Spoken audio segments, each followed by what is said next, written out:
miss me when I'm gone. Gonna miss me by my head. Gonna miss me everywhere. You're gonna miss me when I'm gone. When I'm gone. When I'm gone. You're gonna miss me when I'm gone. Gonna miss me by my head. Gonna miss me everywhere. You're gonna miss me when I'm gone.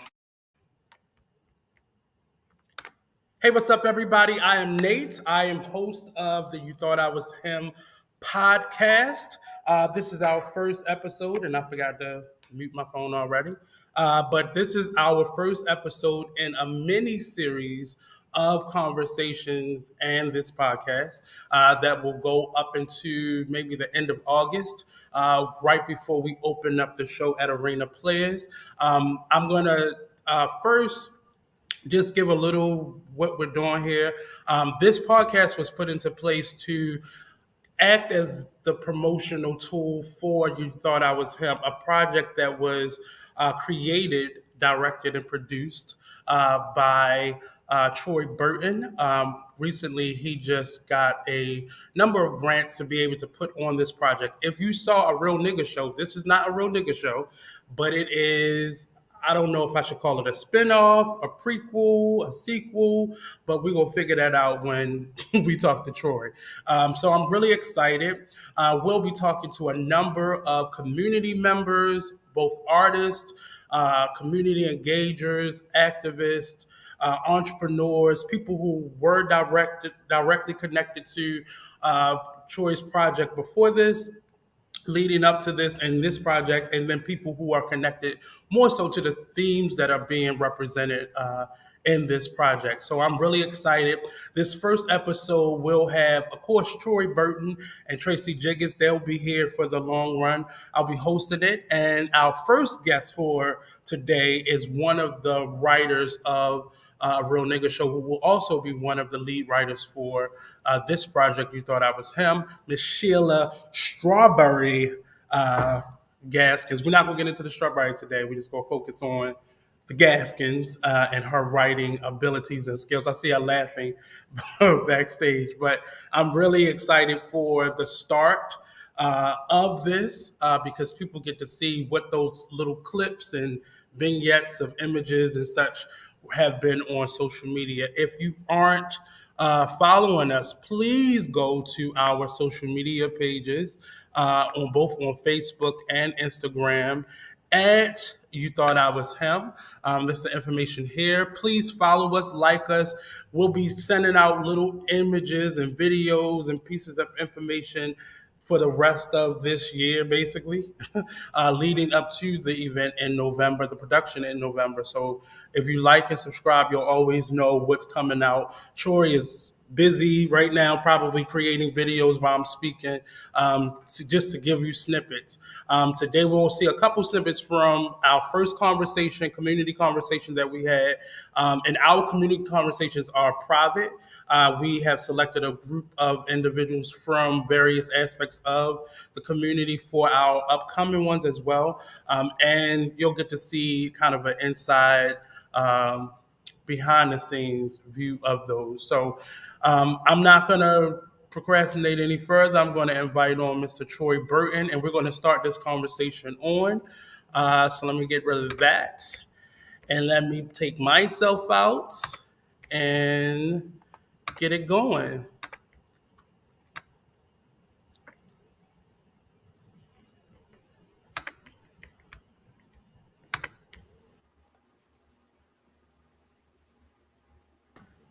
How you doing, sir? I am well, and you? We've been anticipating this for a minute now, so I guess the pressure is on now, but off rather. But yeah, I'm excited. How you feeling? I'm feeling good. This is a new adventure, and it's something different than I've ever done before. So it's taking the community and actually doing a community piece. So it's just a new adventure, and I'm real excited about it. I'm happy how things are just unfolding, and we get to just the opening of these shows. We're gonna you heard a young man singing. That's how fearless and talented Martique, if you recognize the voice. So even aspects like this, as it's unfolding, I've never been on a project from conception to, you know, we're here opening night. So this is one of my first times on a process this deep, really behind the scenes of it, not just being on stage. But I'm really excited about all the things that are unfolding, the people that are now being connected with it, and everything. Well, I'm happy to be here, and I'm happy that you selected that piece from Martique.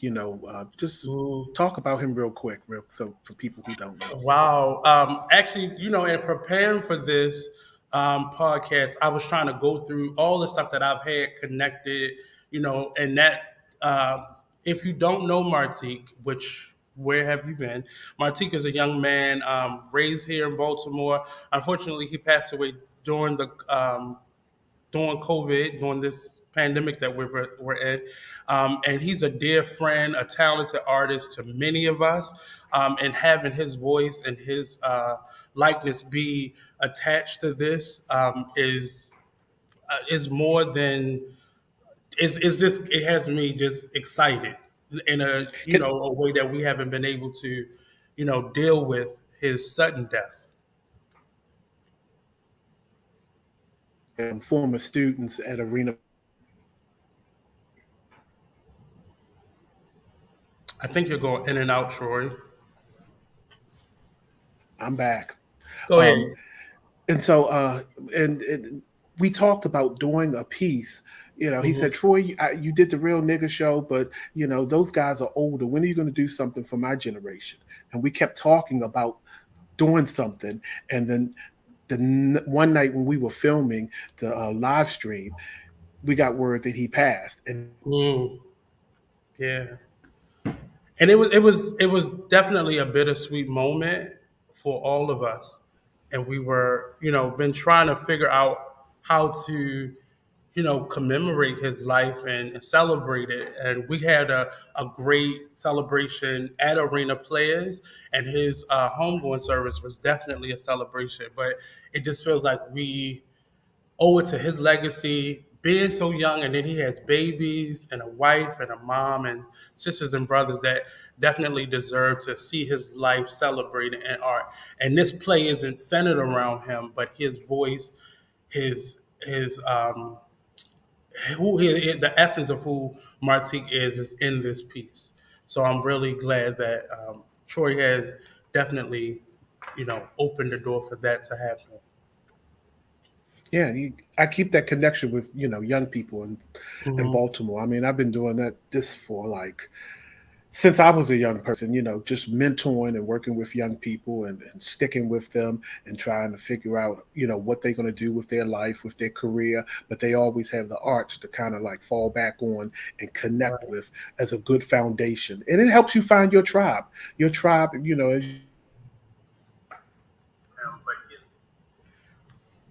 I definitely agree. I agree. I definitely agree. The montage of images that you saw in the beginning while hearing Martique's voice was my kind of creative touch in terms of all the spoken voices. And Troy has become that voice in the city that definitely allows the black male perspective to be heard and seen on a bigger scale. And I'm not, disputing any of the other voices that we hear in terms of black women voices, but we have a lot of women who are championing for that to happen.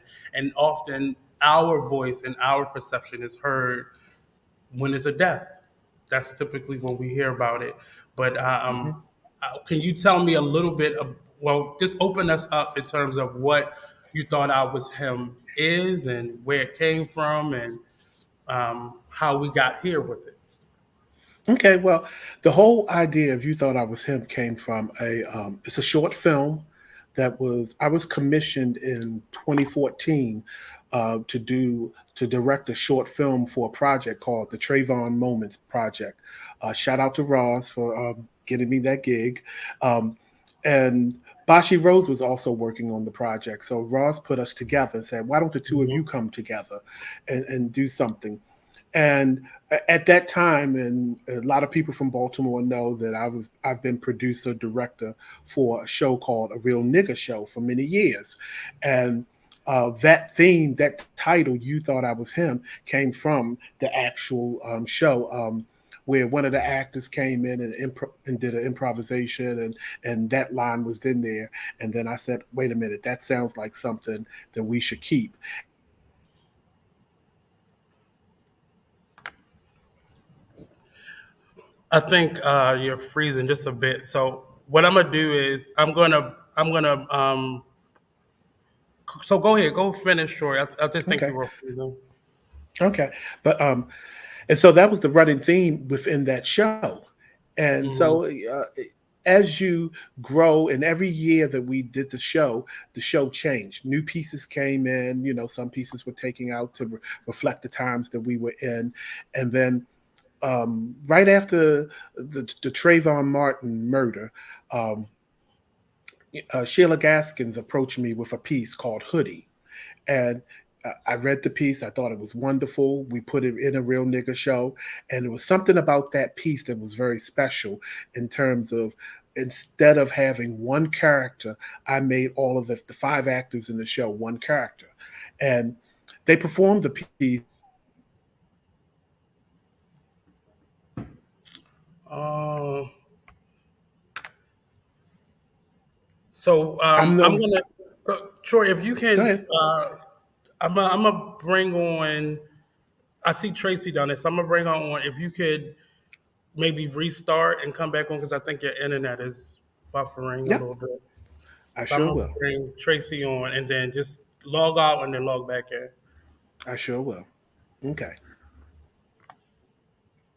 Hey, while Troy is getting is logging back on, I wanted to introduce the other co-host for this series, Miss Tracie Jiggetts. How you be?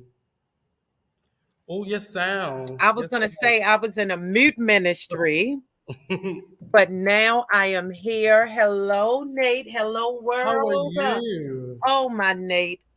Look at you.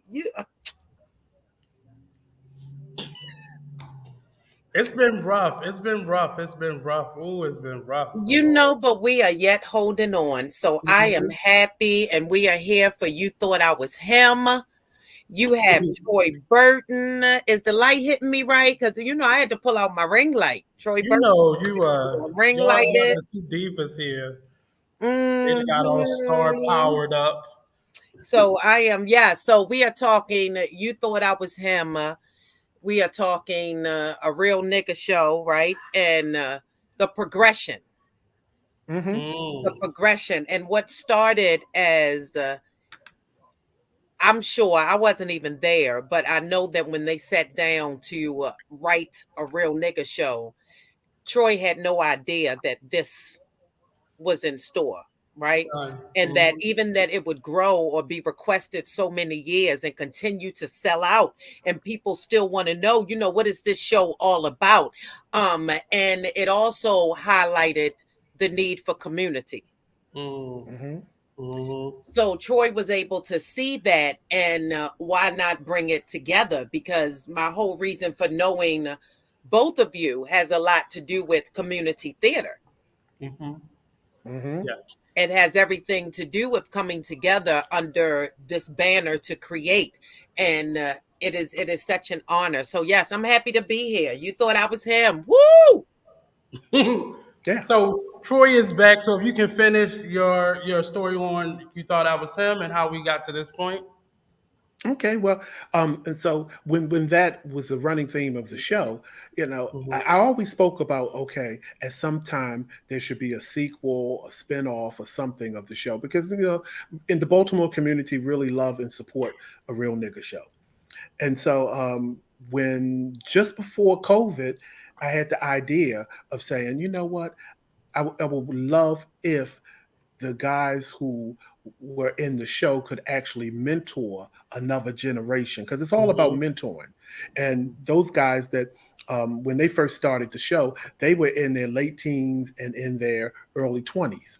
and those guys now are in their early 40s and late 30s. So it's about mentoring. It's about not waiting for an institution to say, hey, we got some funding, can you come in and do this, or can you come in and do that? No, it's about individually men just saying, okay, we're going to be responsible for our community, and what is it that I can bring to the community. So that's what the whole A Real Nigga show has always been about. That's been the piece of the show. And so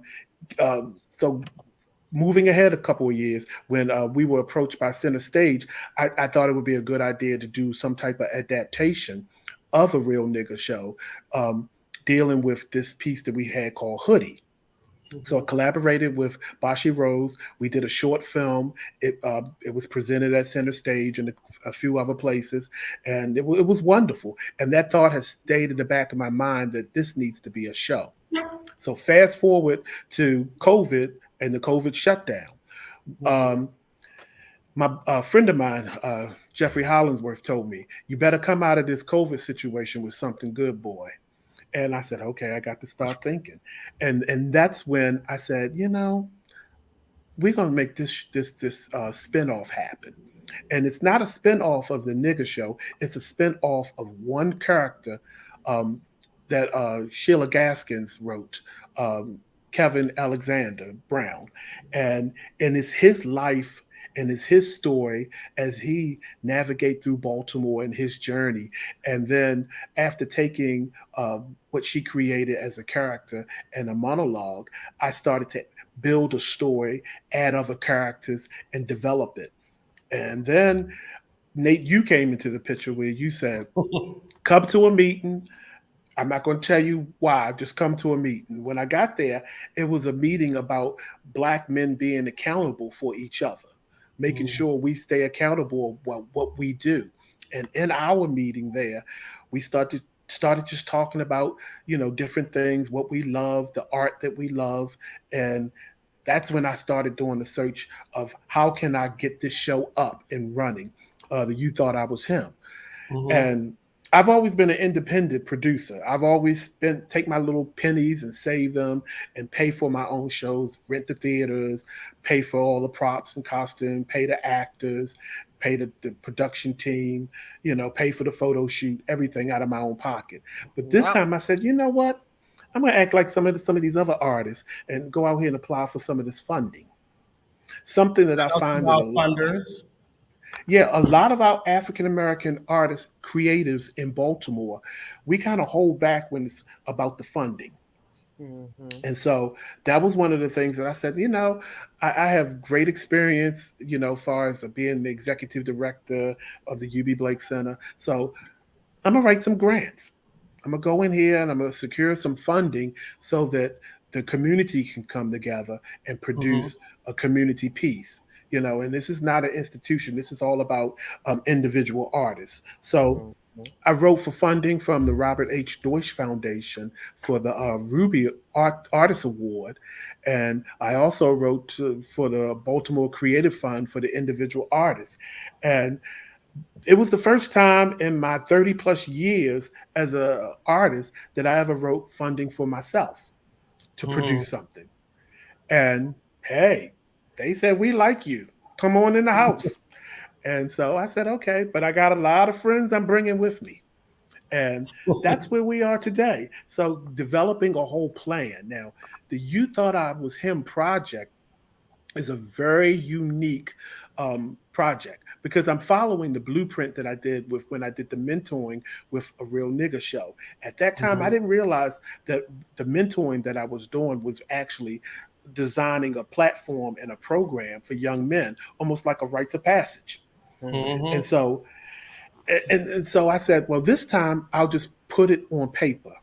Everything that I did, I'll put it on paper instead because I'm a very improvisational director, and but I put it in a structure that funders found to be very interesting and think that it was necessary in Baltimore. So I'm gonna read from my script because I don't want to get up here and start talking shit. So I'm gonna go ahead and read from my script. Yeah. And so the there are three phases of the You Thought I Was Him project.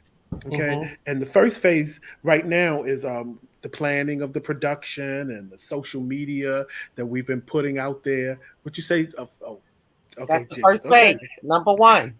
number one. Um, Yes. is the social media announcements, establishing and hosting the community conversations, and Mhm. securing spaces for the community conversations and workshops and rehearsals, and then the premiering of the monthly podcast. That was Nate's idea. Look like you buffing now, Nate.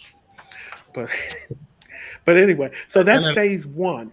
And there's one special thing in this production is I've developed the characters. I am somewhat of a writer, but I don't consider myself to be a writer. I've always been blessed to have a great team of writers around me. I know Mhm. how to lead a great team. However, I'm not writing this script. Okay. This script will be actually written by a team of people. What I consider to be, some of them will be the leading writers of the script, and some of them will be contributing writers, because this piece is a chroeopoem. And you say, what's a chroeopoem? Tracie, help me out. Let's talk about a chroeopoem. What is a chroeopoem? Chroeopoem is a style that blends theater with spoken word, with choreography, right? So all of these things are moving as one unit. So choreopoem, right? It was born of that. So you're not just seeing a play, Mhm. right? Because a play has a totally different feel, and it's not necessarily a musical, Yeah. because that is something else. So the choreopoem style that has been perfected by Troy Burton, that is was the style of a real nigga show. So if you have seen a real nigga show, you are familiar with the choreopoem style format. So that is choreopoem magic. And and I'll historically I'll say this. I saw For Color Girls many years I was going ago to in say in Tasaki Shange, Sungay. and that she's the mother of the choreopoem. That's her style that she came up with. But I loved it so much because you had an opportunity to incorporate so much, and Mhm. you didn't have you were free to kind of create how you want to create, and not by these European standards of what theater should be. So it's us telling our stories and how we want to tell them. If we want to tell them through poetry, if we want to tell them through dance or a Mhm. vignette or a monologue, that opened up. So that's one of the reasons why I stay so close to it, because it's a style that I love and I know it works well for me and I can build on it. That's my strength. So getting back to the phases. In phase one, because we have characters that are being developed, I felt it was necessary to have community conversations to talk about certain things that are happening in our community. Um, we see a lot of trauma with Black men in Baltimore, and we Mhm. have to ask ourselves, how are we dealing with this? You know, um, and sometimes the powers that be don't know what the fuck they doing, how to deal with this. So it's the people of the community that got to jump in here and say, hey, you know we have a voice, we have some suggestions, this is what we could do as well. So I've come up with the concept of the community writing a play for the community to present to the community. So this is the whole concept of what really community theater is in the 21st century. We've had a lot of community theater in Baltimore historically, but now is the time for community theater to be reinvented, how it Mhm. serves the community. So that's what I'm saying with You Thought I Was Him. So a series of community conversations that are taking place. There are four that are already planned, based on the characters and things of the character's life. The main character is Kevin Alexander Brown. And without giving too much away, but I'm going to give a little away, talking about characters, he has a best friend, Corey, just a little. Mhm. He has a best friend, Corey, who's a musician. But so Kevin's 17 years old. He lives at home with his parents. His father is a second grade school teacher. His mother is a bus driver. Okay? Follow me. Now, Kevin has a cousin who we call cousin, and then Kevin, the cousin, has a best friend. We're naming him Martique.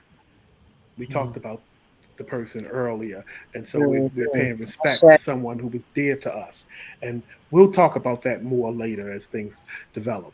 Then on top of that, there is an uncle. His name is Uncle Brother, and Uncle Brother is the person in the family that everybody goes to. Everybody talks about their problems, and when they need help, they need a little money, they need a little advice, they need various resources, they go to Uncle Brother. But Uncle Brother is an openly gay man. That's all I'm going to give about the story and the characters. So That's it. so I said, in developing these characters, these community conversations will represent these things that we've already that I've mentioned here. The first community conversation was a community conversation of same gender loving men, and Can they we got can we take together. a second and I'm gonna Mhm. show the clip of it so they can see it as you're talking about it. Okay, well, yeah, go ahead. Right. I think that there's a way to what Black people have been in a space so long where we look at peace of mind and dignity as luxuries, right? Like you can't be tired. Like you depressed. Me, you depressed. Get up and go to work, right? And so I think that that's the trauma, right? But there's a way to pass history down without passing down the trauma. Yeah. And what I hear you asking is to pass down, not would you please not pass your trauma down to us, right? We have to find a balance, right? Because we're out of communication. And this is a medium for that communication where we get to talk. But what we have to be careful as the older people, I'm 51, to hear what younger people are asking. Right. This is not a what's more important or who's better or who's this or I had this and you had this. This is saying I don't know that part of you. Help me learn that. Right? And let me teach you who I am. Right. Yes. Because who I am as an individual is important, and we did that for them. And he's saying, we know you did that, but let us have this now. Because we're grown ups. See our heads.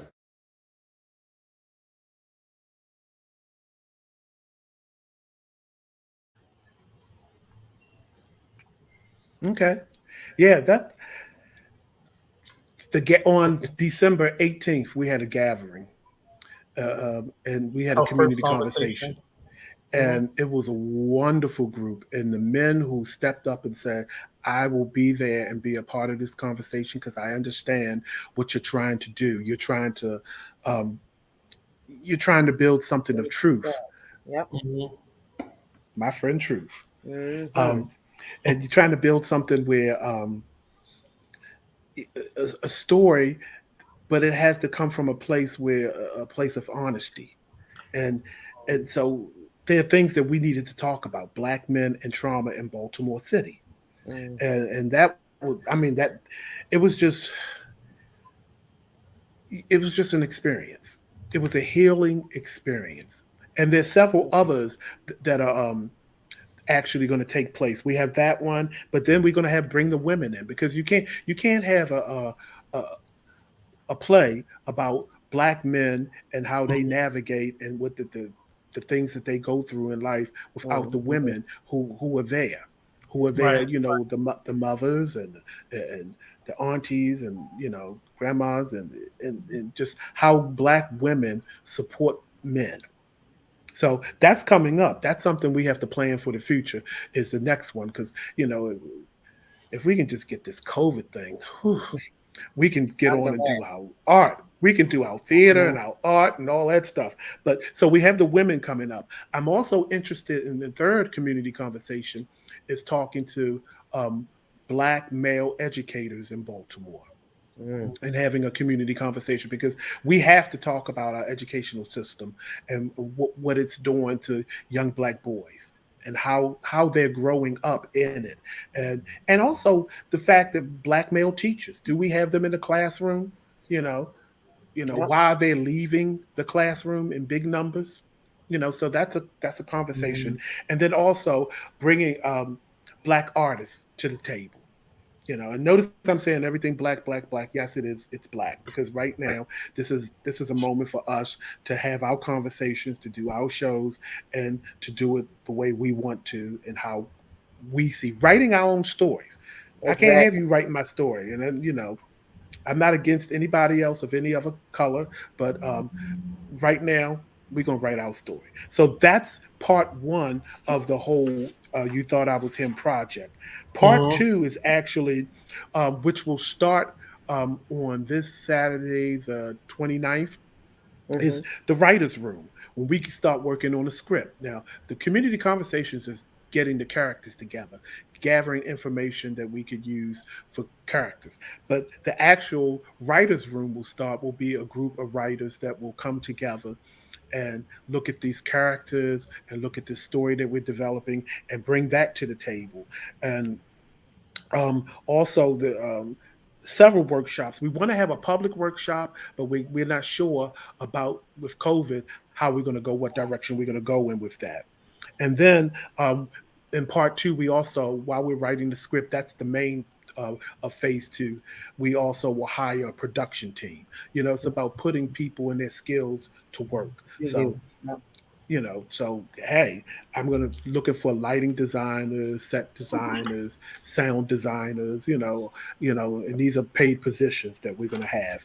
And then part three is the actual rehearsals, and going from the rehearsals into the preview production, and then going into opening night, which is November the 11th. And Mhm. all of this will be performed at the historic Baltimore oldest continuous community theater, operating community theater in the country, the Arena Players. Why Arena Players? Because it's the home base. You Mhm. know, the artists who come through there, you come through, you leave, but you always got to come back and give something in Mm. some way. So this is my way of saying, hey, um, I could select any theater to do this project that will take my coins. However, I'm going to do it at my home base. And so, Mhm. so there's some things developing there. Catherine Orange, love her dearly. David Mitchell, Donald Owens. That just that's family, and they've been a foundation for so many artists. So it's time we come and bring our projects and love on Arena Players, and bring them into the 21st century. This is definitely uh, a groundbreaking type of production because we don't normally get to see these aspects of it until it's time to cast or the actual show. Official press release will be released shortly, so you get a good overview of what's going on in the different phases, and then this podcast will definitely help kind of unfold that as we get closer to November. I don't want to wait any longer because Strawberry about to start performing. I see her getting her costumes and stuff together already. Uh, but we're going to bring Miss Strawberry on. But before we do that, I'm going to show a snippet of the original short "You Thought I Was Him," which was inspired by the Sheila Gaskins voice. So here we go.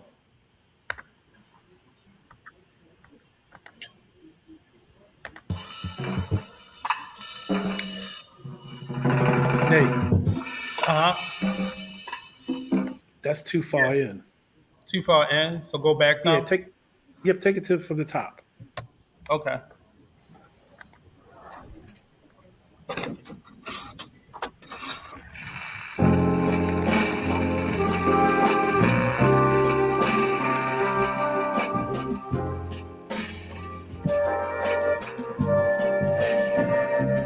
All from the Indians who welcome the pilgrims, and to the buffaloes who once ruled the plain. Like the vultures circling beneath the dark clouds, looking for the rain. looking for the rain. Just like the city that stagger on the coastline in a nation that just can't stand much more. Like the foreign.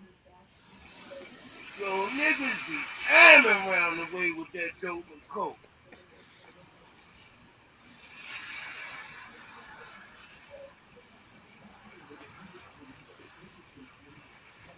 You thought I was him, but I never hustle on the block. Hello, I'm Kevin Alexander Brown. I'm a senior at high school and I'm a straight A student. I plan on attending Morehouse College and studying civil engineering, and I live with both of my parents.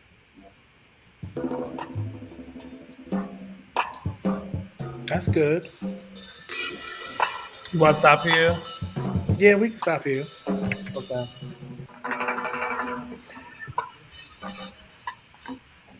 So without further ado, we're going to welcome on Miss Strawberry. There we go. Hey, Hey. hey. You guys, I am so humbled by all of this. Truly humbled. I don't know if I ever seen that piece, Troy. I don't think I ever seen that. In 2014? I don't think so, because I did the Trayvon piece too. So who knows what I was thinking. Yeah, we with Center Stage Call, we did it was a kind of like a compilation of some of the things from a Real Nigga Show, and of course we couldn't title it a Real Nigga Show, so we titled it You Thought I Was Him, and we took pieces from that show because it was that piece with Kevin, and then Jackie Terry, Mama Jackie Terry's piece. I Speak in My Own Voice, My Way, and Bashi added some wonderful cinematography that told a story that was similar to Trayvon Martin's with the young guy Kevin. Nice. That's a great Wow. touch. Hey y'all, what's up, Troy?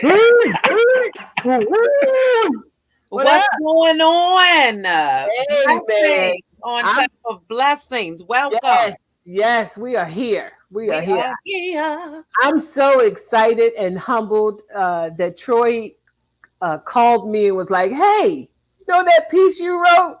We're thinking about." I'm like, "What?" Tears coming down my eyes. What? I'm so honored. Say again. You were honored. Yes, I was. I truly was. Because that piece is such a special piece. Like I was feeling myself when I wrote that. And the fact that they were able to use it and then see it come to life, and then you made it a call to action. I look forward to seeing the whole play just to see that piece and how it developed and transformed. And so I'm looking forward to future collaborations and future and what this piece will hold, because there's no telling. The sky is the limit as far as I'm concerned. Yeah. It's about collaborations, and that's what I'm happy you've allowed me to take a piece that you wrote and then say, "Hey, Troy, do what you do." Yeah. And then we've been able to kind of like go back and forth and just continue to build on top of that. Yeah. Yeah. And I think the word collaboration is really important in Baltimore because we get such a bad reputation as far as artists concerned about not liking each other or supporting each other or coming to see each other's shows. And that's not true. You work with this clique or you work with that clique. And that's not really who we are. Right. Because all of us met at the arena playhouse. Exactly. Yep. That's what we were talking about. Eons ago. I was, 40, 50 pounds lighter then. So me too. Well, I don't know nothing about that. I wasn't checking no weights, but I was in there, and just to be able to witness it all going down. Like Yeah. I felt like when I was there, I was really young, but I was embraced Mm-hmm. and Mm-hmm. just kind of thrown into the fire. It was like, here you go. And I loved every minute of it. And Mm-hmm. for those connections to still be, there's for so much fuel to be in the fire and they still burn it and we still Right. going and the mission has transformed, but still the same. Right. Right? Mhm. Right. And what makes this so special, and I think that that's what makes Arena Player so special because it went beyond the stage, right? Mm-hmm. It was a family. It Mm-hmm. was healing. It was having a place to be yourself. So Right. all of those things, we are like sharing that feeling with the world. Mm-hmm. And that's Yeah. what makes it so cool, definitely. So Sheila, in terms of your role as writer for Real Nigga Show versus You Thought I Was Him, which we are just getting started with now in terms of the writing portion, how do you feel about this transition and what's to come with this new project? Well, again, I'm excited. I I thought about some things that we can add to Kevin and his character, Mm-hmm. and I thought about who he was as a person or who he is. Mm-hmm. And one of the things that I realized is that he definitely knows himself. He Right. has a strong foundation. And Mhm. that is so threatening to a lot of people, but it's really threatening to white people. And the fact that he knows himself, he knows his grandparents, his great grandparents, he Mm-hmm. knows what tribe he's from. You know, he's very Afrocentric, um, and and that's okay. And he could also kick it in the streets. You know what I Mhm. mean? Mhm. So he's just a special person, a Right. special person, Mhm. and a lot of kings are special, but we never get a chance to see them be the best that they can be because they getting cut down. Now, who knows what Trayvon could have amounted to? Who knows Mhm. what Tamar could have been? Mhm. Um, but one of the things that's the beauty of this is that Kevin gets a chance to blossom, and Yes. we get a That, chance to journey with him as my we go. connection with being an audience member with the first production, and just seeing it grow, that was always one of the questions for me when I put together the image for the beginning of the show. I chose specifically the men who we've lost creatively, community wise, but also those faces that were taken from us, the Trayvon Martins, the Philando Castiles, and such. I remember seeing your birthday party, one woman show for Trayvon Martin, and how that, Mhm. Mhm. it's always a question out here, what would have been, you know, um, Yeah. and this goes out to all of you. What what is a answer? And I know it's different for every person, but how can we stop this? We can't pause it because pausing it only means once it unpauses, it's going to continue. But how do we stop this? What's the answer? Or what do you think an answer could be? And that's for everybody. Well, I'll jump in because I hope I understand the question correctly, but I wholeheartedly believe in community, right? And Mm-hmm. when I say that, I mean community policing. I mean community. I am a person of the village. Mm-hmm. Mhm. And when you, and right now we've gotten away from the village, right? Because everybody is doing their own thing. Mhm. But it should not be that way, Right. right? So, um, as we build through this piece, we build on that community, that village. Not so much of taking your story and letting you know we're not doing a Project Baltimore, right? We're not doing a Fox 45 ministry where we're just going to highlight the foolishness and keep it moving and Mhm. wrap up and our vans pull away. Yeah. It is truly about healing Mhm. and building relationships that last and that help and healing. So I feel like that is a great part of building that village, because I believe that we are perfectly capable of being accountable for ourselves. We are perfectly capable of educating ourselves. We are perfectly capable of building a network of healing, and that's what I believe. Yes. Apologies. Anthony says, "This is a marvelous blend of Baltimore talent. I salute you all. I'm honored to have seen Mr. Burton evolve and is constantly telling our story from a real life perspective." Thank you, Anthony. Mhm. Yes. And And also seeing this family, seeing that Kevin, he has a family. It's just not about moms out in the street screaming and beating him upside his head, or in the street screaming because he's been shot. But there is a family that you get a chance to go visit and know their history, and know about the cousins and uncles, and Mhm. and they got cousins probably down south somewhere in South Carolina or Jersey or somewhere. Right. Somewhere. And we yeah, forget about that family when we're reporting on the death or that person being dead now, or we forget about them and we forget about their story as it relates to who that person is. Hmm. And with this yeah, piece, go ahead, Sheila. yeah. So what I was going to say is that one of the strong parts about the whole Trayvon piece that I developed was that somebody didn't go home. You Mm, know, we don't think about that. Like, Mhm. he ain't come home. That is tragic in itself. Mm-hmm. Or they didn't pick up the line. I'm a old school mama. I'm a worry wart. Like tell me you in the house. Tell me you safe. But Mm-hmm. somebody didn't go home, and that's important to know. And we got to the point where we're just a tag.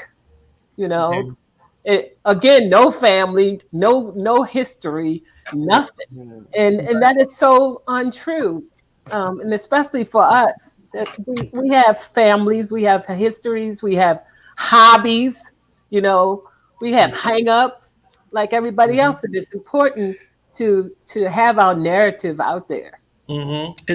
and speaking about that is, this piece, it has a rhythmic flow to it. We have our rhythm, and that's one of the reasons why it's in the chroeopoem state, is that there will be a rhythm, there will be a non-stop rhythm. I'm trying to not speak without giving away too many of our little special spices that we're planning, and Mm-hmm. but just a little bit. But this will be a show where it will be. It's not from start to finish where you'll just stand there. I mean, sit there and just say, Mm-hmm. "Oh, it's so sad." You'll be Mm-hmm. entertained. Mm-hmm.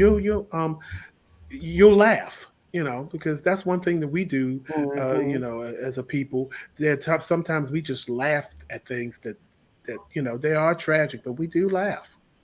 You When know. I think about how this production will go, I think back to my first experience with the I can't call it the new museum anymore, but the the African American History Museum at Smithsonian.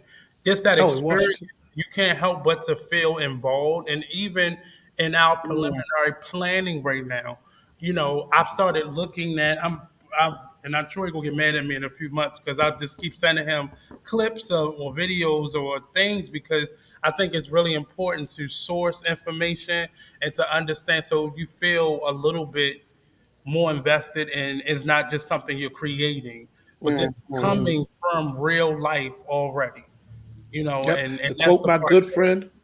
Mm-hmm. To Go quote ahead. my good friend Robert Chu, base it in reality. You have to.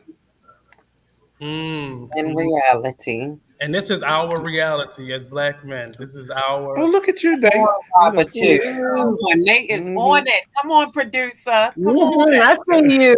This Come is our on. And, reality. Come on, Which Chew. one of You better. so but out real of quick, all of while these?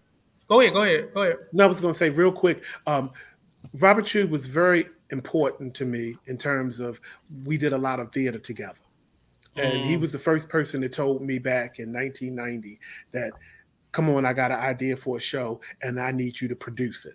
And we worked together and things like that. So it was like, there are people who come into your life that they are very important in terms of working with you. You know, we work together hand in hand at Arena Players with all those kids who have gone on. They're on Broadway. They on was with that Amazon Prime show Harlem. I mean, they're everywhere. They walk in red carpets. They're in recordings. I mean, you name it. And we did a wonderful thing together as a team.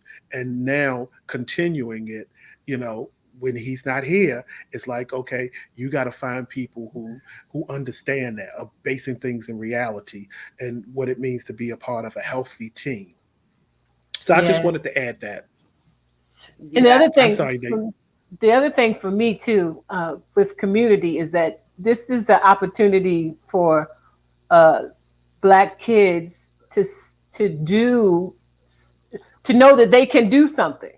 Because I know, being in theater, it sometimes it can appear like it's something that you can't do, that it's so far from you. Like I can never do puppetry, or I can never do song and dance. I could probably never get up there and do that kind of thing.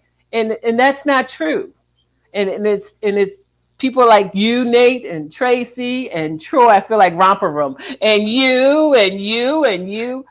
and myself, who are in these settings with these children, to let them know that, hey, your imagination matters and you can do this. Like, this Mhm. is very doable, and it should be something that you are welcomed by, and not something that is intimidating or far fetched.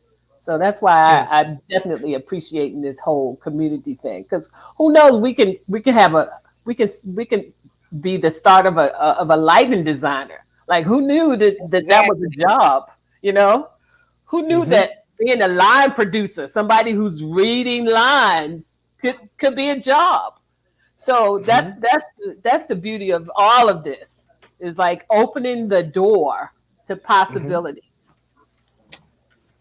And to answer your question, Nate, I think that is the healing, being able to see people that look like you.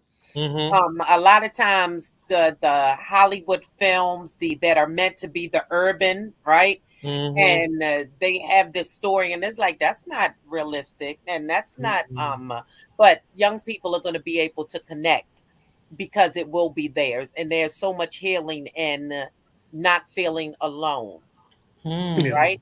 And being able to share your story and to speak it in places that helps to remove shame, right? Mhm. So it's not just me. It helps to heal that. And we are I'm sure Troy was going to get into this, but when we say healing, we're not just saying, come and spill yourself. There are therapists, right? We have Mm-hmm. licensed people on board to assist Mm. with this process. So it's not taking something from them and leaving, Yes. as far as even for the audience, right? Everyone will have a chance to share and to get that out. And I think that is a beautiful thing.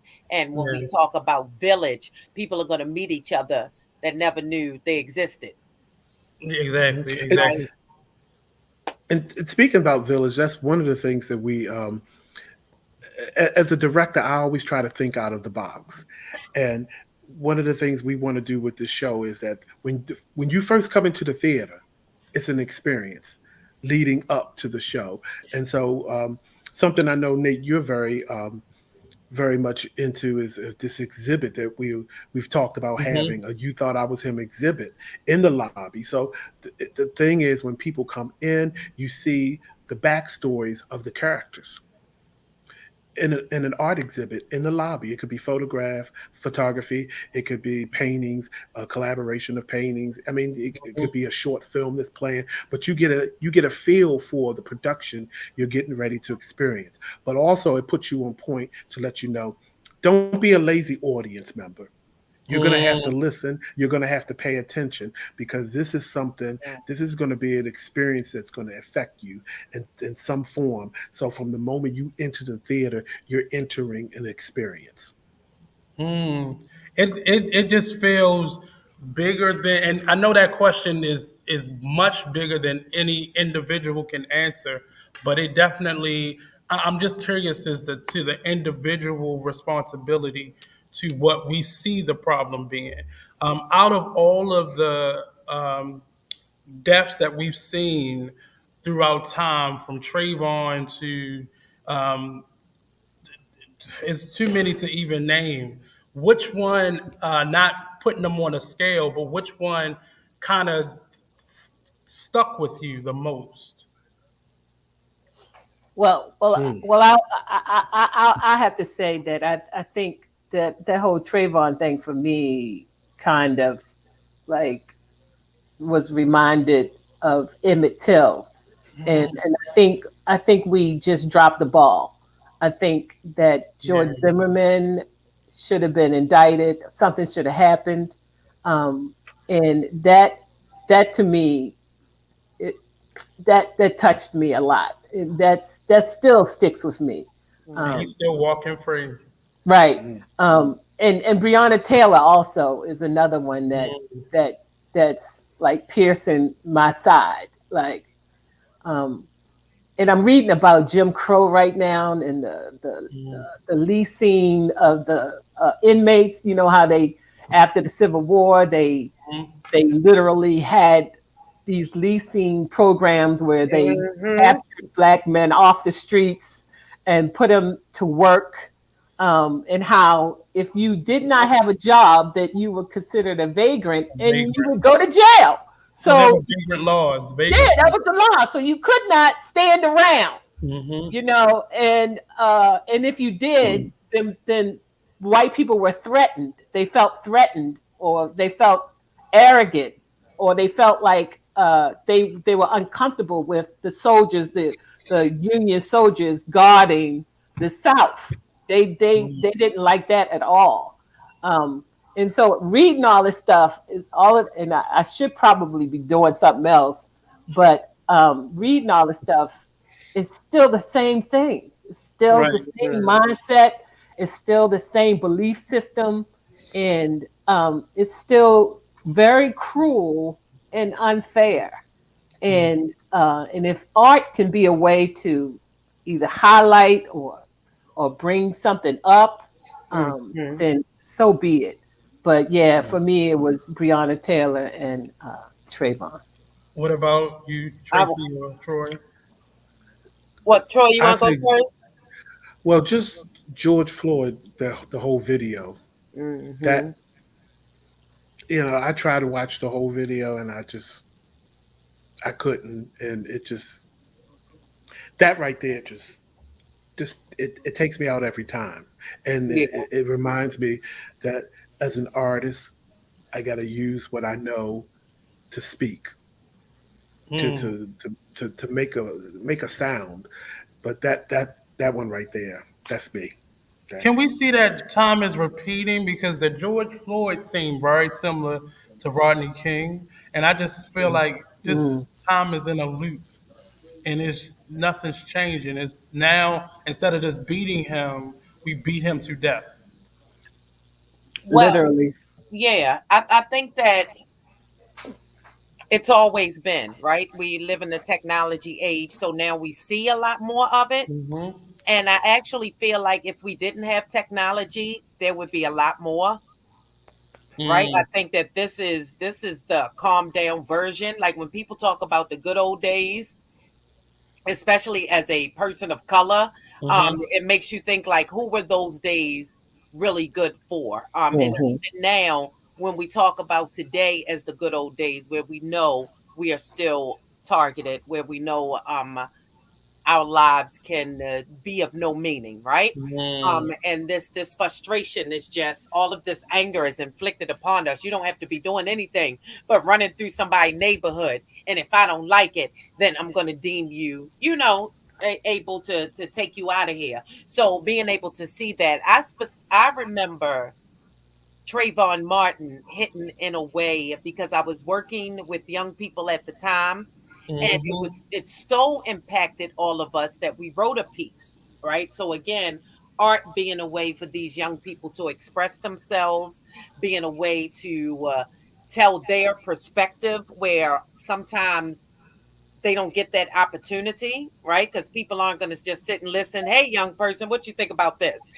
It doesn't happen a lot. So for them to have that opportunity, to have that voice, but the one that sticks out to me, where I remember physically crying and physically being so tired, um, Alton Sterling. Also, yeah, yeah. When I watched them, like I still like George Floyd had hit me, like I couldn't make it through the whole video because I could not believe that this was happening. But when that happened, I remember just, you reach a point where how many more?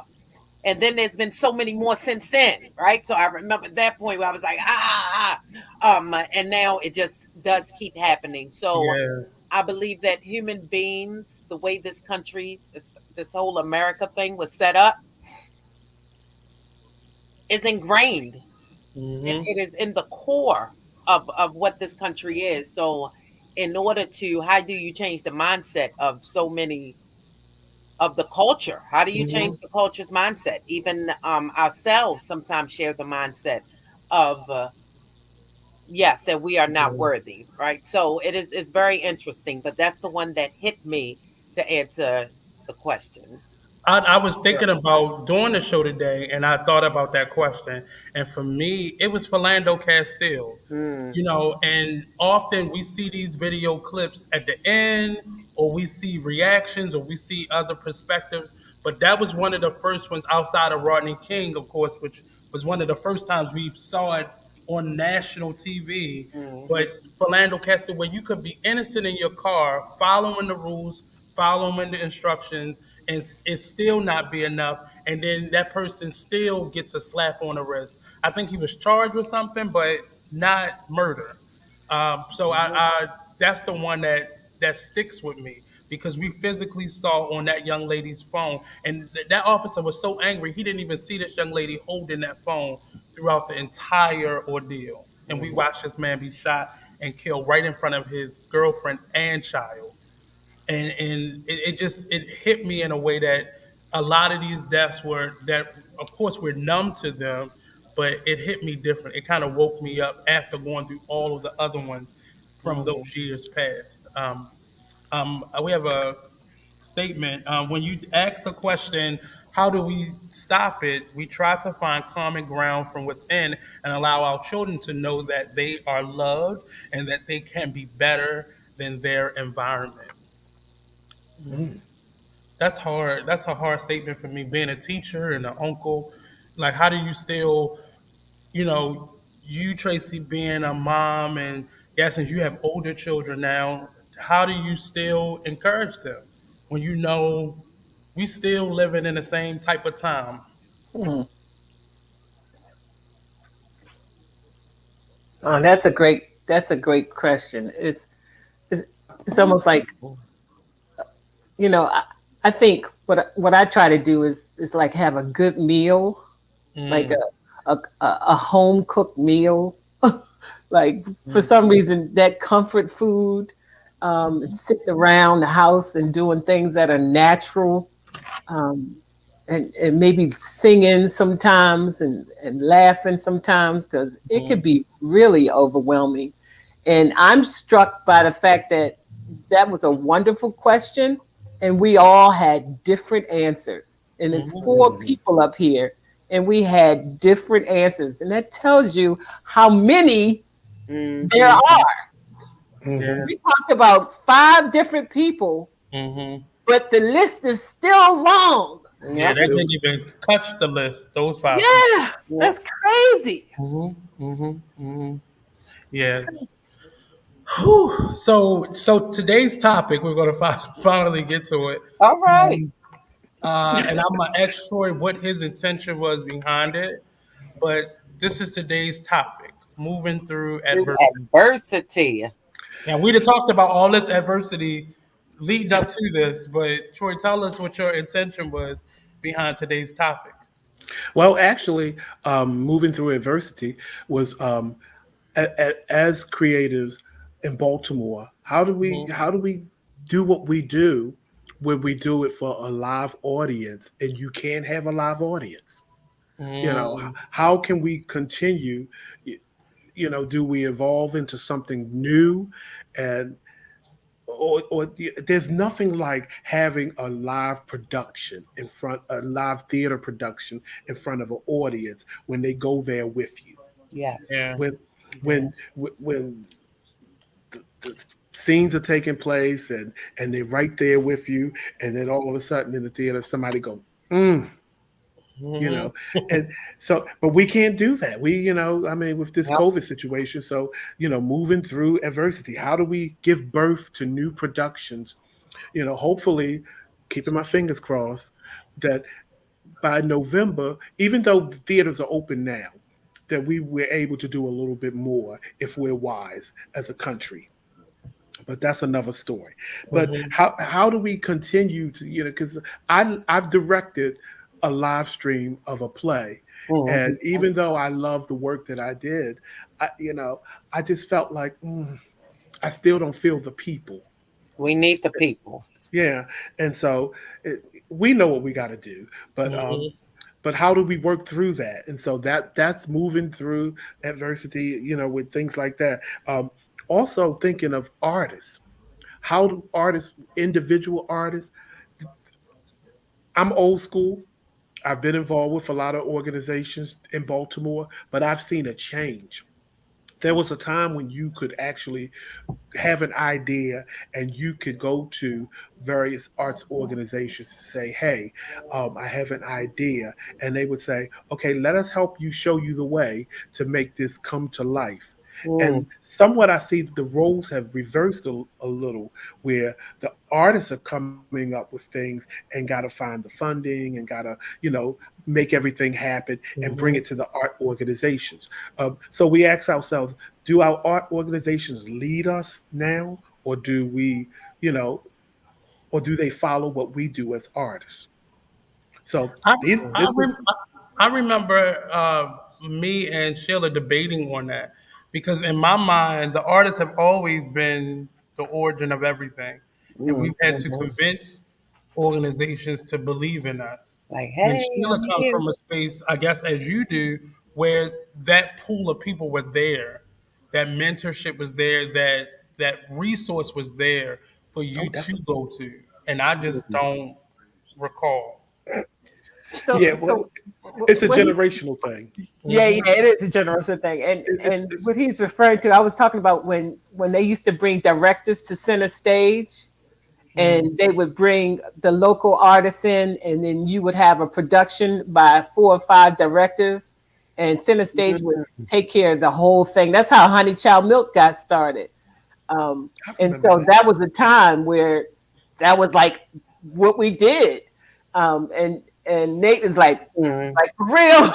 I'm like, I I'm mean, telling and, you, and it not was to right say that there. I never saw it, because Nate, like you lying. our center stage hookup was Raw's, but it took Raw's doing all that work to be able to Mhm. open the side door up for a few of us Right, at a time. right, Just right. the way this project came to be. Mhm. But it wasn't. I didn't see organizations outside of this pandemic running to do that. And this pandemic was really them having to get rid of money that they have stockpiled, and they had to get rid of it because nothing was going on. But outside of that, I've never seen it where organizations was running to you asking for your ideas and Yep. opening up, making Let grants Collaborating. us help public. you. Yes, I've Let us never seen help that, and you. I remember that being a debate me and Sheila has had a couple times because I Yeah. was like, well, what city did you grow up in? Because I don't. He was But like, see, I don't believe it. I was like, I'm telling you, it did exist. Right. Yeah. there was a time when you walked into uh, an organization, an arts Mhm. organization, and you found your tribe. Okay. You know, and you discover things about yourself that you Mhm. never knew, and Yeah. hidden talents that you had. I I remember I was casting the tap dance kid, and I said, "Well, what the hell are you casting me for? I don't tap dance." And the director said, "You will by Showtime," Mhm. and put me through some strenuous training to be a tap dancer, and because that director Mhm. saw something in me. Yeah. Mhm. And I don't know Yeah. if our arts organizations are doing that now. Well, no, it's not the same. It's definitely you. Like you said, having to find the funding, having to go around Mhm. and ask, please, please, please, can you give me a coin? So that I not give, right? Is not give. And I use the term, let me take that back because it is work, right? Yeah. The work that we do, it deserves. And Mhm. no shade to the our arts organizations here in Hmm. Baltimore, because but I'm wondering, is this is the new way that arts organizations serve the community? I Well, don't know. you know what? I have to say, one, we have somebody on this call right now that has led a charge in this city with your organization, Sheila, to Oh, make it yes. visible for all people, Mhm. and make it accessible for all people. And I think without you leading that charge, we would not be at a space where I'm being introduced to a city that you knew of. Mhm. And I have to say thank you because I watched you do that from the beginning, and I watched all of the white people kind of crowd around you and say, "Yeah, we need that, we need that," and then you forced them to live up to what they said they were going to do. Yeah. Yeah, and he's talking about apartheid and how Hmm. that started in 2015, um, and how it still continues. Um, Hmm. um, but but but yeah, that really was a part of, and I keep saying it, Nate, it really was a real thing. I remember I auditioned for the Pumpkin Theater. Remember that? The Children's Pumpkin Theater. Theater. Hmm. Hmm. They was all white. I ain't get a part, but the director cast me to do the Great. Telltale Heart at the Edgar Allan Poe Museum. Hmm. So I was doing the Telltale Heart for big Hmm. money for years as a result of being auditioning for the Pumpkin Theater. Hmm. So, and then I was able to go around to all the little teeny little white theaters, Hmm. Hopkins and all of those little places, Yeah. and work. So, but it was a time with that. And so, Troy, in answering to your question, as a stand up comedian, Hmm. first, I personally um, believe that this might be the way that we're going. Like the whole audience thing might just phase right on out. And I'm treating this like a television show, like the Carol Burnett show. So though you don't get though they were filmed in front of a studio audience, Hmm. Hmm. you don't get that. I'm treating it like I'm still going to do what I need to do, and Hmm. hopefully through text or somewhere I can get some feedback. But I can't rely on hearing it. Hmm. Hmm. I can't rely on hearing it because ain't no telling when we're gonna be in a room together. Yeah. I And think it even separated us talking though through a because mask. Can you yeah. hear a lot through a mask? Hmm. So Hmm. yeah, I'm treating this like TV. Yeah. Yeah. Yeah. Yeah. So as we move through this into the next Mm. phase of the You Thought I Was Him project, Troy, where we're now introducing the writers and starting that process, what are we doing? What's the intention? What should the public expect from this phase? Um, well, to actually, you won't hear a lot because when the writers go in the writers' room, we Mm-hmm. have to close the door. Mm-hmm. We have to close the Mm-hmm. door, and we have to make these characters live, make a story live, and a lot of that you can't do publicly when you're on live, and Right. or things like that. There probably will be times when we will share things. We will share some photos or Mhm. something like that, or we might do a live where we just say, "Hey, y'all, we're working," and things like that. And there are other things that we'll do, and we'll probably do some public things when we write some things. We invite different actors to come in and read at the in the writers' room. Mhm. So So what we've the so the community conversations are being used for one. That's why they're not technically public because right, they're more so resources for the writers. right, like there's some things that came out of the first community conversation. As we're writing for characters, we will take that information and we will play that information and share it, and say, hey, this is real life. This is what we're sharing. So So it can is. we? So I'm gonna show a little snippet of that first one again. So we'll see a couple more snippets of it. And then we go over here. Oh yeah, this. So we gonna have to explain TB art and entertainment too.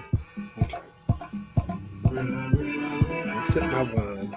Conversation that I always have in my head, but I've never had the opportunity to have in my life. I think it's really special. I think it's something really special.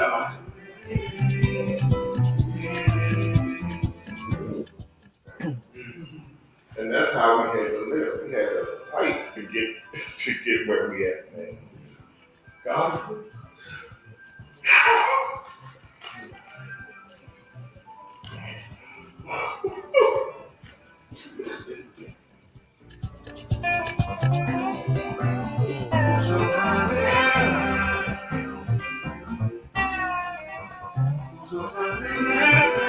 I'm that generation that's pre-digital but still remembers analog. So I am able to, I'm listening to this and I feel like I'm being like a translator because I was sitting with so many younger people and I'm hearing their perspective and how they view life and I'm sitting with you guys. That's why I didn't really talk because I really want to absorb your experiences to see how those two can vary because there's a real disconnect between generations. Conversation that allowed people to unpack their traumas and issues and things that needed to be talked about. I'm glad that Troy was able to bring us to the table because we need to have more of these conversations, not just for production, but just for healing purposes. You don't see, I think the difference is, we don't see their business. No. Black people are not going to hide their business. That's the difference. But they got business. Yeah, they got business.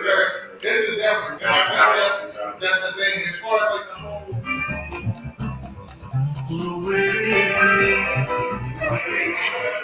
Hopefully it'll bring our community closer. And there won't be so many like subcultures in our community that we can kind of like come together and not be my generation, your generation, that we can just be people, you know.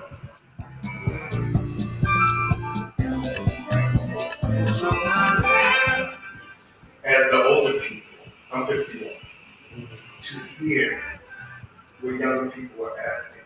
Right. This is not a what's more important or who's better or who's this or I had this or you had this. This is saying I don't know that part of you. And let me teach you who I am. Yes. Because who I am as an individual is important and we did that for him. And he's saying, we know you did that, but let us have this. Because we have grown up. I have to provide for you and a provider that focuses on LGBTQ youth. You know, I know this, and I have the staff who reach out to them. If it's not anything circling around a ball with services attached to it, they're not going to attend. And even a ball, folding and giving out cash prizes, that for LGBTQ youth. And when we do things like that, and I know youth who are homeless LGBTQ youth, and we put the services in their face, they still won't take the services. I'm agreeing with you because it's a conversation that, to be honest with you, I'm surprised I attended. We surprised you attended. I but and it's because I tend not to attend these things because I'm in so many conferences. I'm on so many Zoom things and I'm in so many things and nothing comes to fruition. Well, that's a different But part. I had hope with this. I pass the torch because I can no longer go to any I can stand in the background, I can watch it and ask for information, I can give you that as well. But we have to learn to pass the torch, and sometimes we don't know how to pass the torch because we want to carry it. But if you look at the Olympics, there's always someone carrying a torch, and they light the coal, and then they pass the torch on. The torch has to go around, and that's what we have to do. We have to pass the torch. And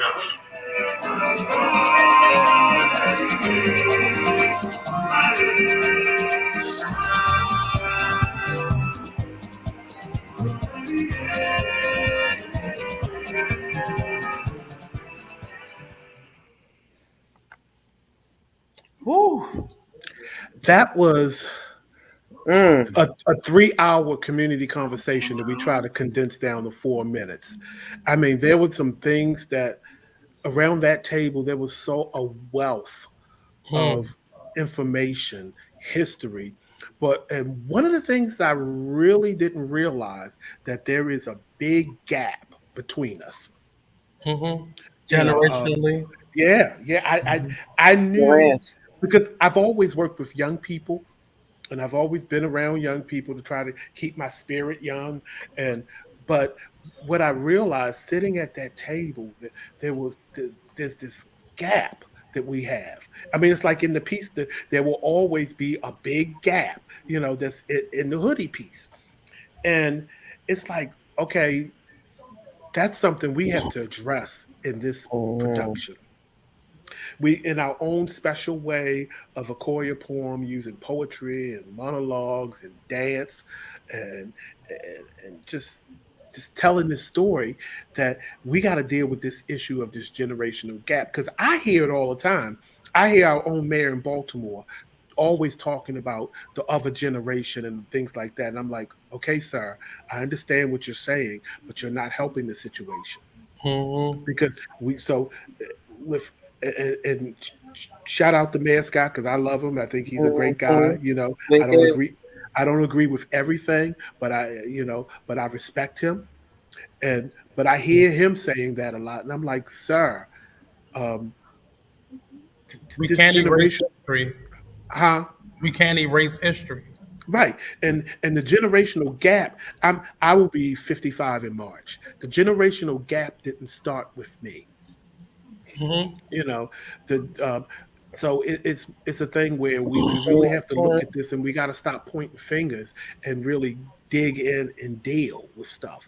And Yeah. that was the whole thing with this community conversation that you saw the small version of it was ages, what, early 30s up until mid 70s, Hmm. to get a group of black men to sit at the table for 3 hours. And when we walked away from that table, we said, they said, Troy, we got to do this. We got to do another Yeah. part. We couldn't even finish it without them saying, because I'm just the timekeeper. I was like, look, I said I will only keep you for 2 hours for the community conversation. They went on for another hour. And shout out And to, as Tracy pointed out, our therapeutic aspect of this is Mr. Blue Waters. He's mhm, a licensed therapist, clinical therapist, who is uh, will be connected to the community conversations for that reason. And he he was our did it. moderator. Yeah. He was wonderful Hmm. because he got those guys in there to talk, to open up, and Hmm. and some of the older ones who relived some of the things that they struggled with, Hmm. fighting for their rights. Uh, the emotion. I mean, he wasn't the only one at the table with tears. Mhm. So Hmm. it was a true community conversation. It wasn't people talking all this bullshit, big Right. words, and using catchphrases and all that stuff. It was really It's real. nitty gritty To doing the work. Tracy and Sheila, watching that, what did it evoke in you, or what's your response, or your what do you think of it? Well, one of the things that struck me was I wanted to know if it was a hard sell to get them together because it seemed like they couldn't wait to get together. Like it was like waiting to happen. Like And most of those men didn't know each other either. like days, like years before. Like it's like I want this opportunity for this, Yeah. Hmm. and it was like You timing was everything. Yeah. the guy Franklin, that you saw, who had got very emotional Hmm. about history, and what he had to live through, to make things happen. The gentleman that came over here to him and hugged him, when he had his moment, Derek, they never met before. That was that first time meeting. That was their first time meeting, but he Hmm. knew, as my brother's over there in some pain. And so I got to go over there, and stand with him. And Mm-hmm. it was the bring it to the table community conversation. And this is what, I really see as bringing stuff like this to the writers' room, because there will be footage that we bring to the writers' room when we sit down to write this piece. To say, And Troy said it wasn't a lot of jargon being thrown around. It was definitely not a pissing contest or male bravado being put around. It was what people said could not happen amongst black men. Hmm. yeah, yeah, yeah. And because I saw, for example, one of the participants, he came and he was ready and he had his folder, and he put that folder to the side because he said, Hmm. "Oh no, this is not just reading off a piece of paper and giving Right. some, you know, A planning some fact. session. Right? This is real nitty Yeah. gritty." Hmm. And so, but I realize we have some real generational trauma in Baltimore that we have not dealt with. And and I just have to say, as an artist, who direct plays, and working with productions that have been predominantly black men, I didn't know this, and Mm. it's here. So, and we're gonna address it. That's my style. I come in there and I kick the door in. What you say, Tracy? Kick the door in what? Kicking the door, waving the 4-4. That's what Yep, we're doing. We're going to yep. kick it in. What did you think, Tracy? Well, I was privileged to see some of the footage Hmm. before. But even now, you know how you see it a second time, so new Hmm. things come out to you. Freedom Mm.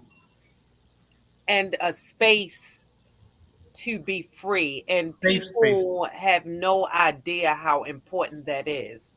Hmm. And you live your day-to-day life, and you feel like your story, not only is it not important, you just keep taking, and to be able to give some of that, to be able to share some of that load. So I saw that unfolding, and to see people, um uh, the release, it may look like tears, it may look like laughter, right? Mm. It is in them being there in that space, and many of them will never forget that time, Yeah, because there is who I was before this conversation and who I was after this conversation, right?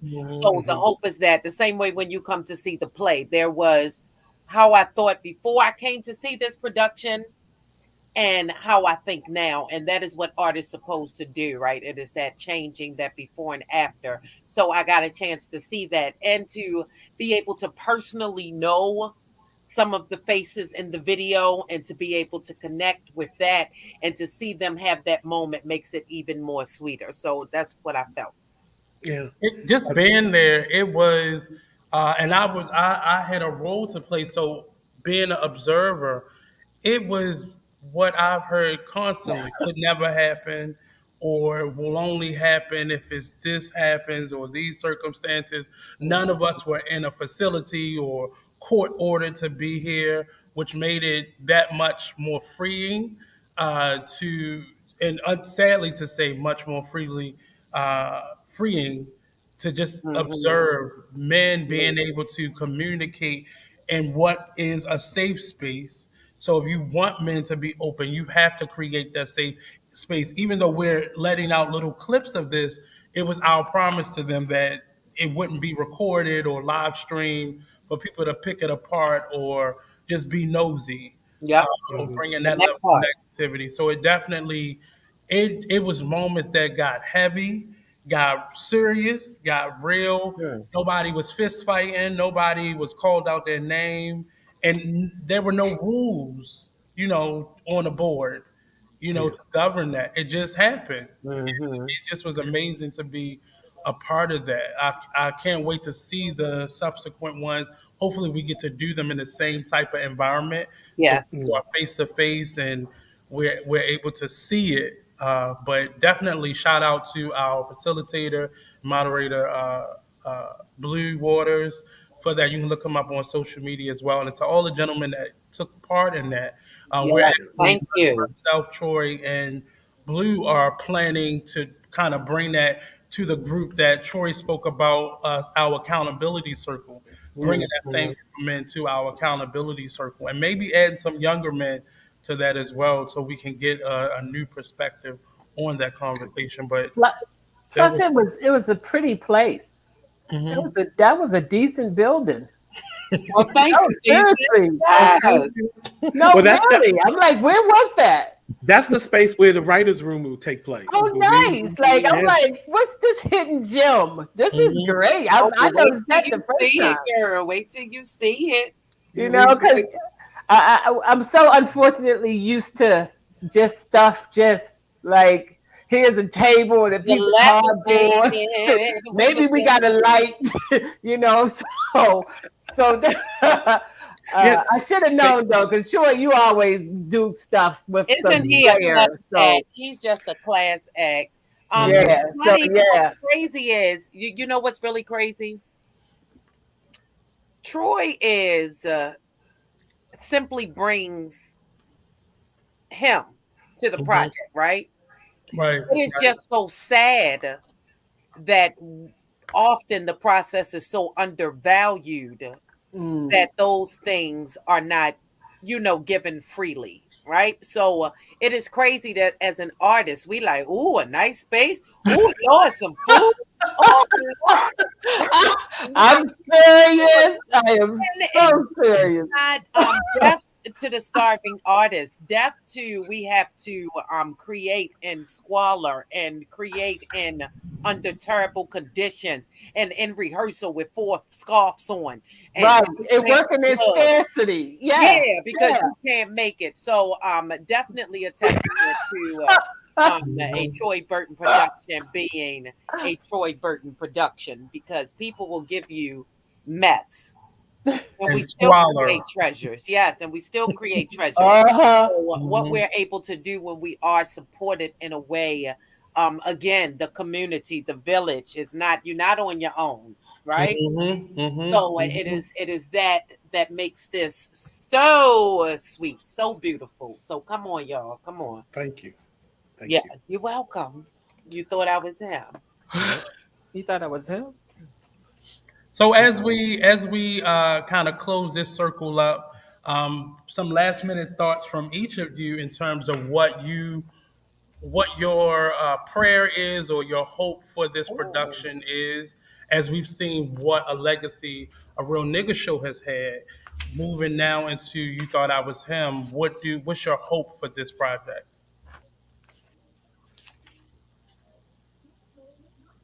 Anybody? Well, I hope that that that I can measure up to the potential of this project, Mm. Mm, and that it it becomes a tool to be used all over, mm, and I also hope to create some really magical experiences and scenes in theater, because I'm I've been fortunate to have a record of doing some fierce theater. Mm. Like that is definitely my track record. I can honestly say most of the productions that I've been involved with or had something to do with have been really excellent. And I'm not just saying just to me. They have been like really black excellent. And I want to continue in that vein. Mhm. I want to continue in that vein. Excellent. Miss Um, Jiggetts? yes, well, I will come in because we're gonna let the director close us out for real. But no, I will say this. I remember walking into the theater to see a real nigga show for the first time. I had no idea what I was in store for. And it was the play, it was the style of the play, and it was the words, right, that connected with me in such a way that I knew that I had to be a part of it, right? So when Mhm. you ask for what my hope is for that type of inspiration Mm, for all who see it. There are how many years ago? Nigga show will turn 20. like what, in the next year? I am Next year. still to this day quoting lines from a real nigga show in my everyday life, right? So it is a integral part of who I am today. So it is nothing like I'll bust out like in the dilapidated apartment building. My mind needs to be renovated, honey. Or a mind once stretched by a new idea never returns to its original dimensions. All things that I heard, lines that were introduced to me through that, and that spark. So my hope is to create that spark for others. My hope is for people to see themselves, for people to be able to laugh and to cry, but to do that together and to continue to build units and unity that stands the test of time. Because we here, baby. Okay, I hear you. I hear you. My ring light is popping. I just want to say shout out to my ring That's light. that's all scan. That's all It scan. is. It's waiting, but go ahead. Mr. Troy Burton. Well, my thing is that, like I said in the beginning, I grew up in a time in Baltimore where community meant something totally different. Mm. And I'm hoping to bring a production very much like the previous production where it simply provokes thought. But I'm gonna take it a step further. When we first did the nigga show, that was always my line to say. I just want this show to provoke thought. Now, moving on to the next level, I want this production of You Thought I Was Him to provoke thought and produce action. Hmm. Because it is our story. It is our story. No, the script hasn't been written yet, but it's a story that's already kind of like written. When people start to come together, when those guys came in the room, and the story was starting to write itself right there. With the four of us getting together right here today, the story is being written. When I look at the comments that Anthony Leverett is saying across the screen, the story is starting to write right there. Oh, So, Hmm. so it. My thing is to say, hey, I could have taken this Ruby Grant award and just did something and did a small little project and said, okay, here you go, and you can look at it online. But I'm saying no. I'm taking the community with me on this project because Nate, you said accountability. Hmm. And so I'm answering the call for what I can be accounted for. And this is what I do. And so that's why I say, you thought I was him? Yes, I'm him. You know, Okay. and and actually in the writers room on Saturday, this is just to give you a sneak preview. We're going to create the first piece called "Who Is Him." Challenge. We going it's a challenge. We're going to write. who We're is going to get in him? the room. It may not be the final piece that the version of it, but we're going to draft the piece. It's the The start. first, Yeah. huh? It's the start. Who is him? We got to define that. So Mhm. that's all I have to say. Okay. Anthony said, And "I am I'm him him too. too." So I know that's right, sir. So the thing is, we're looking for the community to be involved with this. This is a project. It's not cheap because I do believe in when the artists step in the room, you got to pay them. You know, Amen. and that's something. I mean, that's something else that. What you got something to say, Tracy? No, I was Amen. waving Oh, my hand, Chad. oh, Amen. but you got to because there was a time when we couldn't do, and that's why we got together and we created our own. Hmm. Yep. But we no longer live in that time.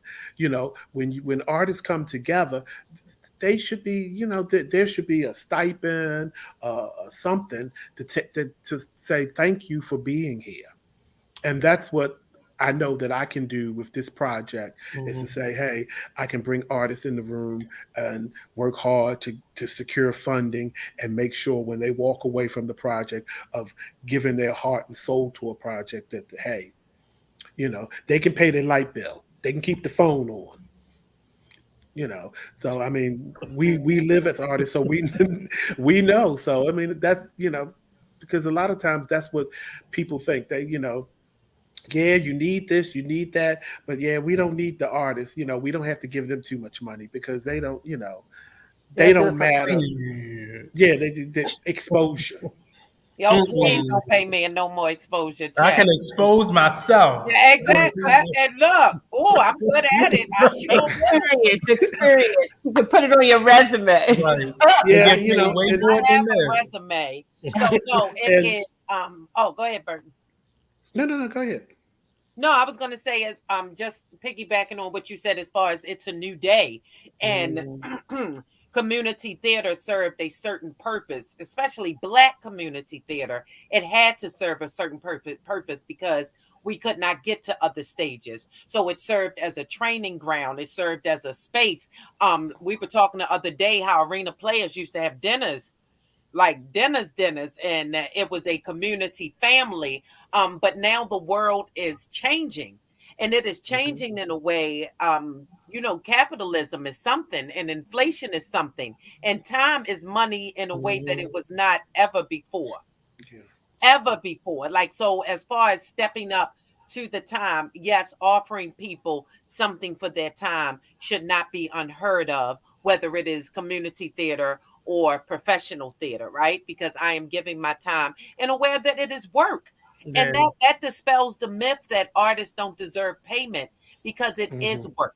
It is work. Right. And if people are paying to see the shows, then being able to budget, and like Burton said, you're not gonna be able to buy a house, right? We're not going to get no house buying checks, right? But you will know that you are appreciated. You will have something, and you don't leave feeling empty, particularly when you give your talent, when you pour yourself out on stage, and to leave there empty and hungry is a sad fact for too many artists. So I am all for the again, the village, the community, the production, feeding the folks.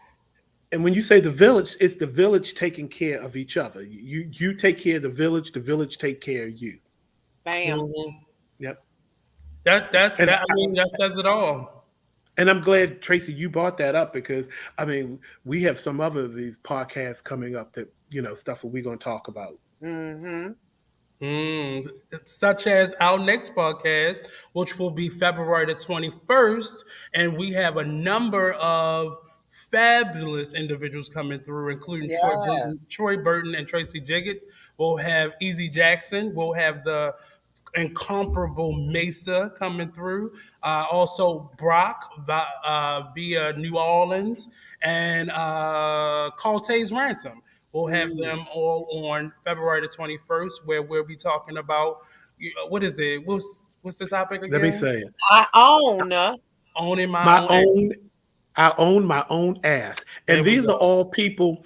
And let me share this. They I was all going are first. okay, Tracie. Go ahead. I'm sorry. Expose it, Tracie. Expose it. Literally. I own my own ass. Go. Episode 2 is titled, the topic is I own my own ass. Each one of those artists that Nate announced are actual artists who performing artists, and they've decided to start their own business.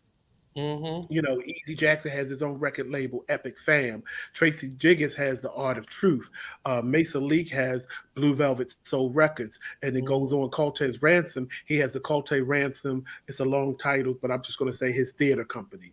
Yeah. Elisa Brock and her book company. Yes, Drama Mama, Drama Bookshop. Drama Mama. So it's about artists empowering themselves. And so, and how does that relate to the actual show? Because that's what this artist is doing. Right. And what this artist is doing, it's like reaching out to others to say, okay, how can I do this? I need to go to the sources of people who are doing some of the same things that I'm doing. How can I make a major production happen in Baltimore? I got to talk to some of my brothers and sisters who own their own ass. Yep. Okay. And it is the Cortez Ransom Royal Hughes Melanin Manor African Ensemble Theater who will be a part of the show. And yes, and Drama Mama Bookshop. Okay, good. Thank you for. We'll be here. I couldn't remember all of that. And this collection of conversations and interviews, they are surrounding the themes of the production. These are individuals that are both culturally connected as well as Yes. community connected. They're not just, people in this production, but we're spotlighting individuals who have something to say, who can add to the conversation. And it matters less about the theme of the play being talked about, which we're definitely going to get to that on each episode. But it's really about us just sharing the space and just helping each other, because we can do this as an individual, but we know we're so much more powerful as a unit.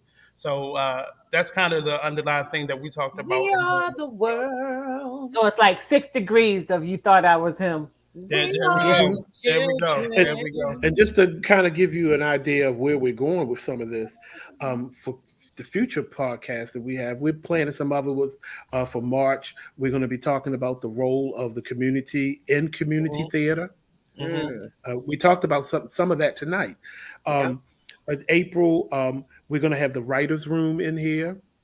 We're inviting the writers, because by then we'll have officially organized the writers, and we're sitting down, and we can talk about what we're working on, and we might can give you just a little sneak peek of maybe 4 lines, just a little bit, Little something. And but speaking of the writers, I had to remember this. I wanted to send out some love and appreciation to Miss Jackie Terry, one of our other writers. Thanks, always. She lost her sister a couple of weeks ago, so we just wanted to share condolences. Some love. Yes, I speak in my own voice. I write pretty poems because therapy is expensive. With a pen in my hand and a poem in my heart, together the me and the Lord can work this out. Come on, Jackie Terry. We give thanks to Yes. you. So we are, again, a community, right? My baby is far, but still a part of our village, and still contributing and still making a difference. So it's just, it's just so cool. Baltimore and beyond is what you'll see on this platform. So thank you to everybody. Please share it out.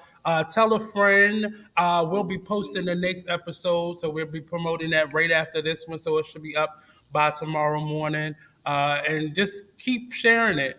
If you want to, if somebody wanted to donate, do you have a Cash App or a Zelle they can send it to, Troy? It's Put just them on the spot. Put them on the spot. $ Maceo Burt. That's $ MACIO BURT. There we go. And we'll put that up in the description, so you'll be able to follow that as well. And just message us either on Instagram or Facebook if you have any questions, or you want to be a part of it in any way. Yes, reach out. Actors, start getting your monologues ready, get prepared. Auditions will be happening. Auditions, So come on now. We're looking for some tight brothers, older and younger, to come on out and show us what you got. I just do want to add, it's an all-male cast. However, there is one female role that you don't see her on stage, but you hear her throughout the production. There we go. Y'all better watch out. They not playing with y'all with this You Thought I Was Him. They serious about life. All right now. So Miss Gaskins, let us know where we can find you at on social media, where we can send those food stamps and such. Oh, heck yeah, because I want some stamps. You need stamps nowadays. Stamps are real. Please send me some Bacon was $10 for bacon. Who raised that daggone pig? The Kardashians? Come on. I'm mad about them chicken wings being damn near $30 for a bag. Not the Kardashian raised pig. Hey, $10 bacon, $10 bacon. They don't walk on the ground. They don't walk on the ground.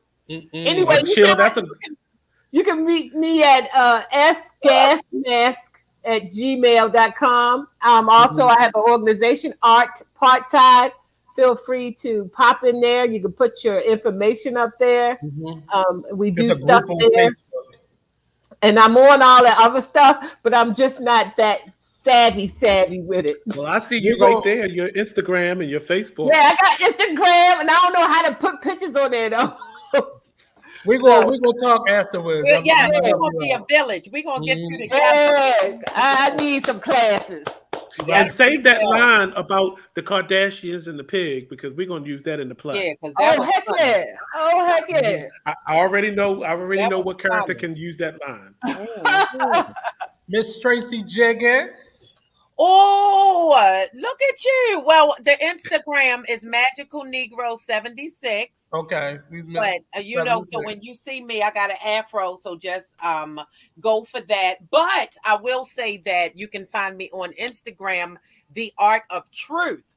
And you can find me the Facebook page, The Art of Truth. We have a YouTube page, The Art of Truth. We have a TikTok, The Art of Truth. And we also have a website that is under construction. So don't talk to me about that because it'll be there very soon. It's coming. It's coming. Yeah, so find me on the Facebook, on the Instagram, Tracie Jiggetts, The Art of Truth. We are celebrating the human experience, revolutionizing artistic expression. Tracie Jiggetts, bam. There we go. Mr. Burton. You used to find me at the Mount Vernon stable, but they closed down. I know what he was about to what he was about to say, the hot spot. Okay. Yes, don't tell everybody. No, they trying to shut that down. They trying to shut it down at 10 p.m. Can't find me there. That's right. They want to close it down. Yep. But that's me right there. You got me right there. I'm on Facebook. I'm on and we have an email address now. I should know it because you thought I was him at gmail.com. So if you want to email us checks or ways to get checks, we're not doing that whole Cash App thing. So stop playing. But if you want to message us, you can message us through you thought I was him at gmail.com. And for me, always Artist Exchange everywhere. Nate Vashop Blue Couser on Facebook and the Artist Exchange on both YouTube and on Instagram. So this has been another edition, well, the first edition of You Thought I Was Him. Look for us the third third Monday of every month. The next one will be in February the 21st. So definitely look out for that. We have, again, our lineup, Easy Jackson, Mesa, Alyssa Brock, Calte's Ransom, and of course, Tracie Jiggetts and the Troy Burton. Thank you, Miss Gaskins. Thank you so much. Troy, I thought about it. We got to sell hoodies. Okay. Okay. Yeah. We got to sell some hoodies. You thought I was some? We got to sell some hoodies. Okay. Yeah. We got to get some artists out there to do that. Okay. Yeah. I mean, we still building the team. That's the most important thing. We're still building the team. So artists and we have an artist on board that can, I know, create something wonderful. Who? Our visual artist. Which one? The original light-skinned nigga. Yeah, the one that was in there. Girl, let me. I ain't gonna go there. On that note, thank you all for tuning in. Please like, share, and subscribe. The YouTube, You Thought I Was Him. Shout out to the sponsors for You Thought I Was Him. Art and Entertainment Consultant. Troy, before you go, we will say that. Ruby Artist Grant, Robert W. Deutsch Foundation, Creative Baltimore Fund, and our partnership with Arena Players. Thank you. But before we go, please tell these people what Troy Burton Arts and Entertainment Consultant is. We're not going to leave without saying that. It's something that I started as an art consultant. For years, I did UB Blake Center, everybody know. And then I started to think, well, hey, if I'm doing so many things and I'm creating partnerships, and with a lot of national organizations and businesses, sponsors, that I could do this myself for myself and own my own ass. So I started, I stepped out on faith when I decided to leave the UB and start this. And since then, I've had several wonderful things. We started the record company with Mesa, Blue Velvet Soul Records. And then also I got a chance I'm working right now with a group out of Columbus, Ohio, the Maroon Arts Group, which they just purchased this historical building. So I'm working with them and helping them to develop programming for that. I did work earlier this year with the Black Arts District in helping write their strategic plan. And shout out to Lady Breon. She's doing a wonderful job Yes, with that yes. district. And I just see great things coming out. So I'm just using all of the tools that I have from over the years of working in nonprofit work in the private sector to kind of create something for myself and for others around me that I see, hey, we can build this together. So that's what Troy Burton Arts and Entertainment Consultant is. And also I produce my own work, the Nigga Show live stream. I produce that myself, my money out of my own pocket. There we go. And with that being said, stay tuned. We'll be back next month Stay tuned. on the 21st. Peace out, people. Don't hang up, guys. When I'm gone, you gonna miss me when I'm gone. Gonna miss me by my head, gonna miss me everywhere. You're gonna miss me when I'm gone. For the long way round, 2 bottles of whiskey for the way. And I sure would like some sweet company. And I'm leaving tomorrow, what do you say? When I'm gone, you gonna miss me when I'm gone. My song went out.